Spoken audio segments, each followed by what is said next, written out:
Y'all, let's talk about Shaboozey at the 2025 Met Gala, because his outfit alone had folks convinced he was already knee-deep in a Hollywood humiliation ritual.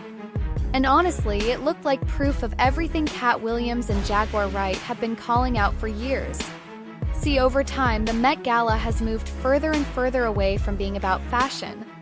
These days, it's more like a parade of who's next in line to sell their soul, all dressed up in couture.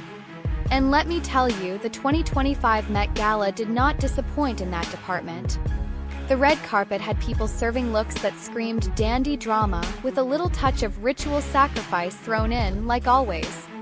But before we dive into the humiliation ritual talk, don't forget, the Met Gala is also Hollywood's favorite place to pull their craziest fashion stunts and give us a sneak peek into whatever madness they've got brewing behind the scenes. Rihanna showed up like she was launching a new Fenty line and casually dropped baby bump number 3. Then Andre 3000 rolled through holding what looked like a whole grand piano on his back. I mean, it probably wasn't real, but still, that thing looked heavy. Like, sir, what were you doing with that giant trash bag? But one of the biggest shockers of the night was the debut of the new country rap sensation, Shaboozey. Let's just say his first Met Gala look was a lot. It definitely didn't say cowboy. It looked more like a confused flower girl at a haunted wedding. Or maybe someone who had won too many drinks and wandered into the wrong party. It was giving sass, not swag. It was giving, is he okay? People were left scratching their heads. He wore a cropped baby doll blazer stitched with turquoise beads and what looked like grandma's pearls. Pearls even matched his grill. And to top it off, a Sunday service-style hat. The whole vibe was less country icon and more welcome to the initiation. Social media lit up immediately, not just about the outfit, but about the strange energy surrounding it.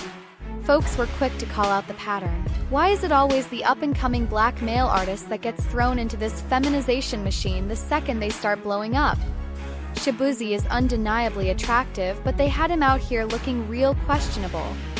One user on X, aka Twitter, hit the nail on the head asking, why does every black man in Hollywood get forced into feminization once they reach stardom? And what made that comment stand out even more?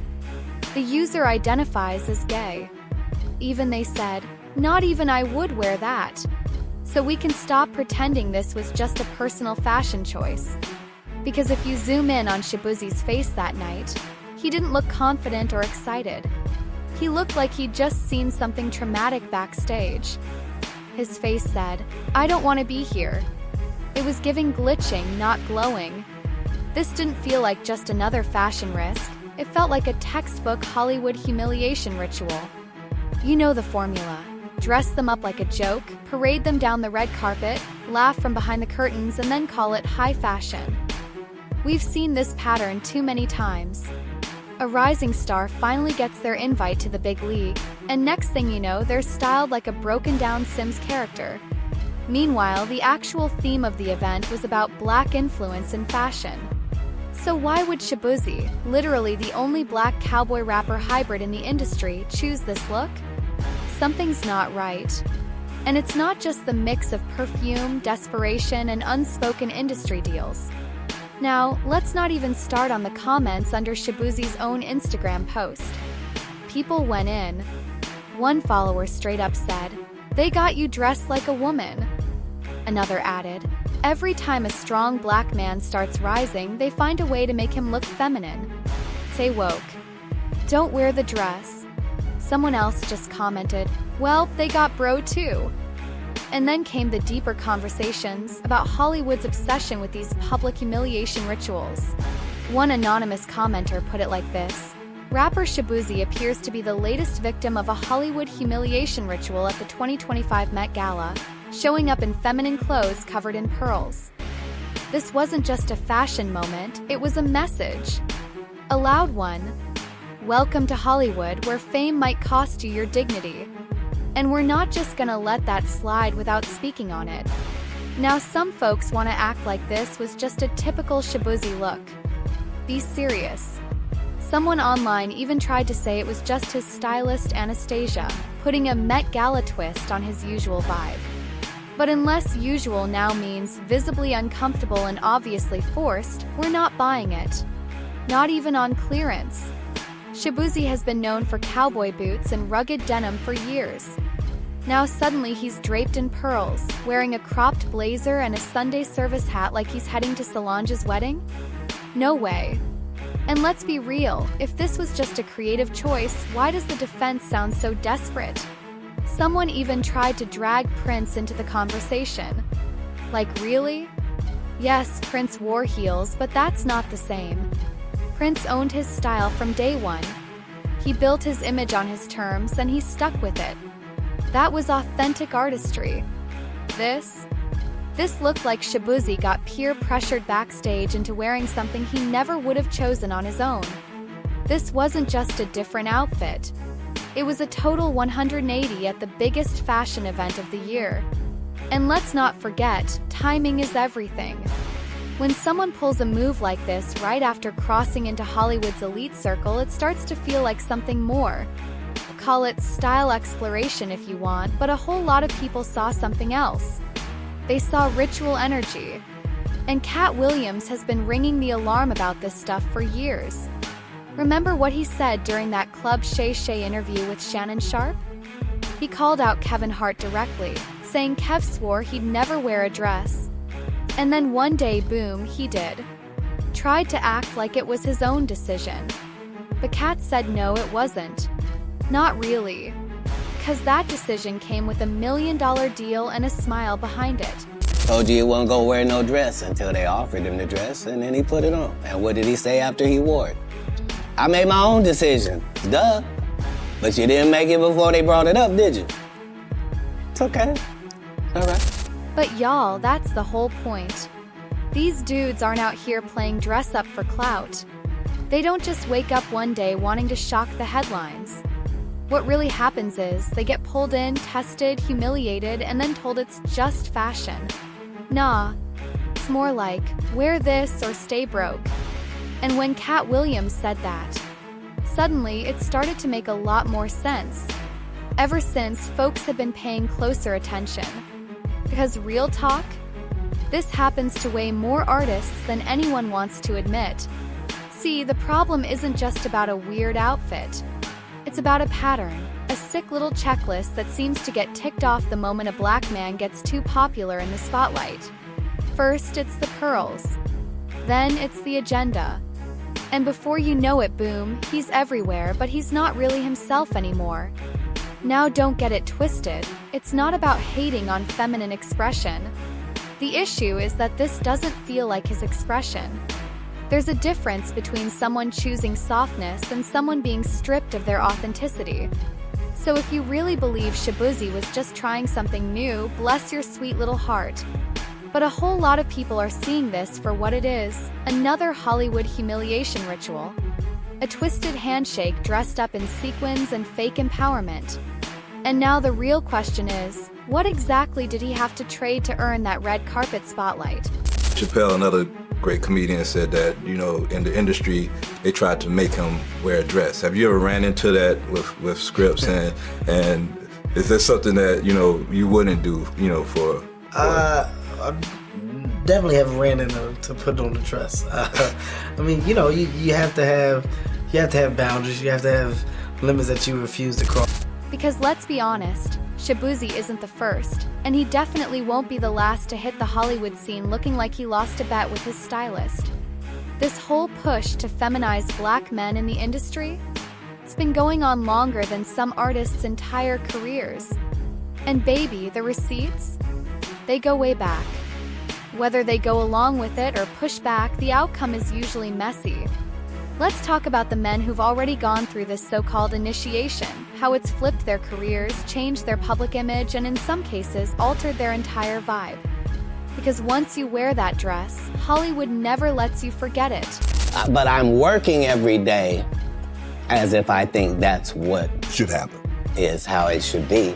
And I'm choosing comedians that also write and work hard and don't steal other people's material. And I'm making sure that they all make $300,000 a season. And I'm making sure that they're not ever signed to me or my conglomerate. And that's why they're successful. No, you can work with me and still be an independent businessman, boss owner like you came in. Right. I don't need you to be subservient to me. That's those other guys that make you pay dues. Y'all remember when Dave Chappelle started pulling back the curtain and speaking out about all the behind-the-scenes madness? He openly said that Hollywood kept trying to throw him in a dress for no reason. No storyline. No context. Just, hey, wear this. And not in a fun or playful way, just weird, forced energy. Caught so bad that Dave had to walk away from a $50 million Comedy Central deal just to protect himself. He ghosted everyone and flew to Africa to get his head right, and probably reconnect with his ancestors too. Because when it gets that real, only the motherland can help you shake it off. Later on, during an interview with Oprah, Dave kept it all the way real. He said the pressure never stopped. What really stuck with him was when Martin Lawrence told him, "It's just a quick sketch, man. Throw on the dress." And Dave was like, "Nah, this is the last straw." It was never just about that one scene. It was about the system. A system that, in Dave's eyes, was slowly chipping away at the dignity of black men through comedy, through roles, through little jokes that hit way too close to home. And now people are seeing that exact same system play out in real time with Shaboozey. Playbook hasn't changed. When I connect dots that maybe shouldn't be connected, I don't know. But certain dots, like when I see that they put every black man in the movies in a dress at some point in their career, I'll be connecting them down like, wow, all these brothers gotta wear a dress. This happened to me. I'm doing a movie with Martin. Yeah. The movie's going good. So I walk in the trailer. I'm like, man, this must be the wrong trailer because there's a dress in here. They come in. The writer comes in. I think he's the writer. He's like, Dave, listen, we got this hilarious scene where Martin's sneaking out of jail. So he disguises you as a and he put this dress on. And what? Nah, I'm not doing that. I don't feel comfortable with that. And here's the thing, when Dave refused to play along, what happened next? He got labeled difficult, hard to work with. They tried to make him the problem. But Chappelle wasn't alone in standing his ground. He wasn't the only one who had to walk away from a fat paycheck to protect his peace and sanity. Even Denzel Washington had his moment early in his career. He turned down a major role that came with a big payday because it just didn't sit right with him. Why? Because legendary actor and Hollywood vet Sidney Poitier warned him that one bad role could change his whole career, his image, and how the world saw him. The role Denzel was offered was a mess. He would have played a black man falsely accused of raping a white woman. In the script, they tried to execute him by electric chair and by hanging, and somehow he survives both only to become a cult hero. Wild, right? And just to drive the point home, Denzel said that while he was auditioning, some of the people in the room, specifically Jewish producers, told him, "This is funny." And Denzel clapped back. You think it's funny? That's like putting a group of Jewish people in a room, making them think it's a shower, and then it turns out to be gas. They said, right? And Denzel replied, right? That ain't funny. He told them straight up. It's not funny to put a rope around my ***king neck. That moment sealed it. Denzel said, yeah, no thanks. He knew that kind of role would follow him forever, and he wasn't about to let that be his legacy. I called Sidney, and I was sick because he told me to call him. I said, man, they offered me $600,000 to play the nigga they couldn't kill. And he said, I'm not gonna tell you what to do. He said, I'm not gonna tell you that, Denzel. He says, but I can tell you this.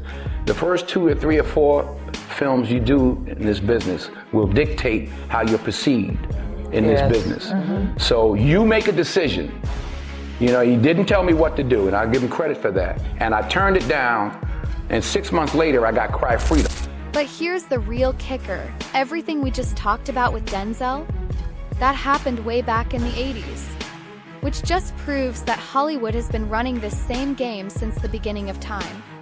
And get this, Denzel had to walk away from a $600,000 check. Y'all, that was serious money back then, especially for a rising actor who was just getting started. But just like Dave Chappelle, there's always a fat bag on the table. The catch? It usually comes at the cost of something you can't get back, like your peace of mind. Denzel took that seriously. He knew the roles you take early in your career can lock you into an image. One wrong move, and suddenly you're getting typecast, boxed in, and never taken seriously again. That's why folks are giving Shaboozey and others a serious side-eye when they switch up too quick, especially when they're still brand new in the game. Like, come on, this is the season to build your brand, not bend for it. That moment taught Denzel a lesson that stuck with him for life. He never let Hollywood define him. In fact, he said it himself. "What's the definition of a Hollywood actor?" Then he answered, "I don't know what Hollywood means. I'm from Mount Vernon, so I'm a Mount Vernon actor." That's how real he kept it. Now let's talk about Terrence Howard because his story is wild. This isn't just another Hollywood is weird moment. This man is out here risking it all to tell truths that have been simmering for years. Much like Dave and Denzel, Terrence says he too was asked to give something up. And when he said no, the industry slapped him with that same tired label, difficult, and pushed him out the door. But that was just the start. Terrence has been calling out Hollywood's dark side for a while, but what he recently said about Diddy, that took things to a whole new level. According to Terrence, Diddy reached out acting like he needed some acting lessons. So Terrence pulled up, thinking it was about the craft. But instead, things got weird. He said Diddy started acting shady, giving strange looks, crossing boundaries, and trying to flip the whole vibe. Terrence wasn't with it. He shut it all the way down and left. Next thing you know, okay, hey, will you help me? I want to hear your music. So I come over there and I play the music. And he's sitting there, just looking at it, like waiting. Okay. So then my assistant was like, he wants to hang out with you next week. And I was like, for what? He's like, I think he's trying to. And what's even crazier is, he's not the only one saying this. A whole lot of people over the years have hinted at the exact same thing when it comes to Diddy. Weird energy, Seuss behavior, and if you didn't go along with it, suddenly you were blackballed or mysteriously canceled. So for Terrence to come out and speak on this directly, that means he's done playing nice. And those who really know him, they'll tell you, Terrence isn't the type to chase clout. Because for 4 years, I've been screaming, not just Diddy, but Diddy and Jay-Z are monsters. And the victim-making machine kept going on. See, people used to think Terrence just disappeared from Hollywood because he was over it or tired of acting. But no, he left because he refused to be emasculated. They kept trying to put him in humiliating situations. And when he didn't comply, they hit him with all the usual labels: unpredictable, unstable, a liability. Y'all know how they do. Now yes, Terrence has had a messy past. Allegations, drama, headlines, he's been through it. But despite all that, he still got booked and busy. Hollywood kept giving him work. That is, until he started exposing the game. That's when everything changed. Because once you start calling out the humiliation ritual, suddenly you're a problem. If I get all the Nobel Prizes from doing all of this, but in the process I have to trade out all of my integrity to do it so that they can stay in place, what benefit is that if I lose my integrity? You got to go in as a principal. And like the proud man he is, Terrence made it clear. He's not shrinking himself to make somebody else's story work. He said, if your script can't handle a real man standing in his truth, maybe your story is the problem, not the man. And he didn't stop there. On a podcast interview, Terrence opened up about how Hollywood pushes these so-called humiliation rituals on anyone trying to reach elite status. And one of the biggest ones? Forcing men to wear a dress. He said you can't join the club without giving up a part of yourself. And for a lot of artists, that's where things start to fall apart. Terrence believes this kind of psychological pressure is what's caused so many once promising stars to lose their identity, and sometimes even their lives. He pointed to Justin Bieber, saying the guy is now just a shell of who he used to be. 'Cause once you give up your dignity, they own you. They get inside your mind. And from there, they got you for life. And honestly, it all circles back to that age-old question from the Bible. What does it profit a man to gain the whole world but lose his soul? Sorry. No, I get it. So you see some guys struggling with that. You see Bieber struggling with that. You see some of these guys struggling with that. They can't get it out of their head. They can't get it out of their head. The things that they did, no matter how they did it, whether they were drunk or high or whatever, you gave up your man card. Now Terrence didn't hold back. He said plain and simple, black men are being demonized by this new formula.